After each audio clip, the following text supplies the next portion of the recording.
कि seize fire का जो अग्रीमेंट है या जो टेम्पररी हम समझ सकते हैं कि एक मुआहदा हो गया दोनों ममालिक के दरमियान और कहा गया कि अब फायर नहीं किया जाएगा, अब ज़रा हम सुकून से चलेंगे।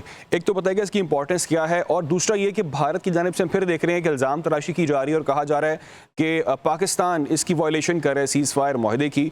तो क्या समझती हैं आप कि क्या ये क्यों किया जा रहा है? तो ये बताइएगा। दूसरा ये कहिएगा, क्या भारत फेस सेविंग के लिए ऐसे इल्ज़ामात लगा रहा है पाकिस्तान पर? देखिए, सीज़ फायर किसी भी इंसान के लिए ये कहना कि सीज़ फायर एक बुरी बात है, वो ह्यूमेन लेवल पे एक थोड़ा-सा अजीब स्टेटमेंट है कि ठीक है, जंग बंद हो गई है। लेकिन ये सीज़ फायर जो है, पाकिस्तान इसमें विनिंग उस पे था। हम हमारे लिए हमें इसकी ज़रूरत नहीं थी।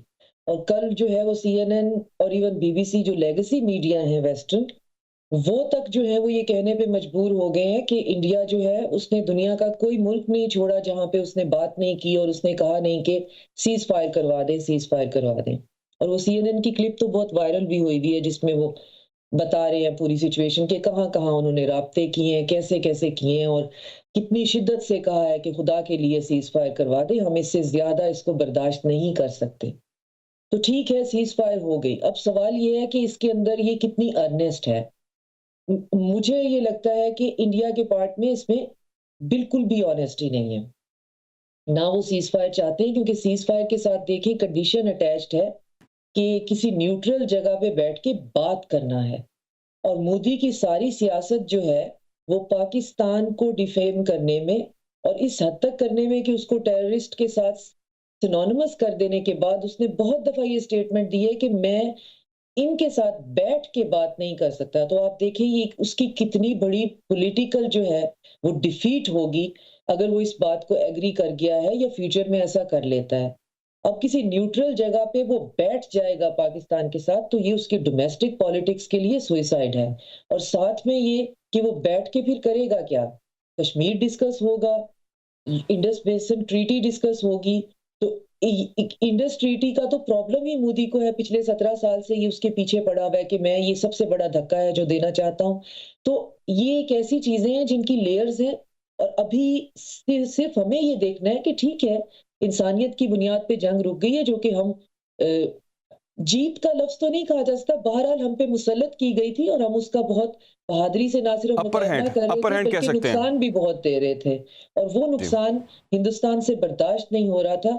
अब इकोनॉमी के हिसाब से देखें कि कितना उनका वहां पे नुकसान हो रहा था और प्लस हमने उनका कितना डैमेज कर दिया, वो फिर कोई इकोनॉमिस्ट ही आपको पूरा जो है वो प्रॉपर कैलकुलेशन करके बता सकते हैं। लेकिन पूरी दुनिया के अंदर सबसे ज्यादा यही चीज इस वक्त है जो पाकिस्तान ने अचीव किया है कि दुनिया बहुत अरसे के बाद पाकिस्तान की बात इन अ पॉजिटिव सेंस कर रही है।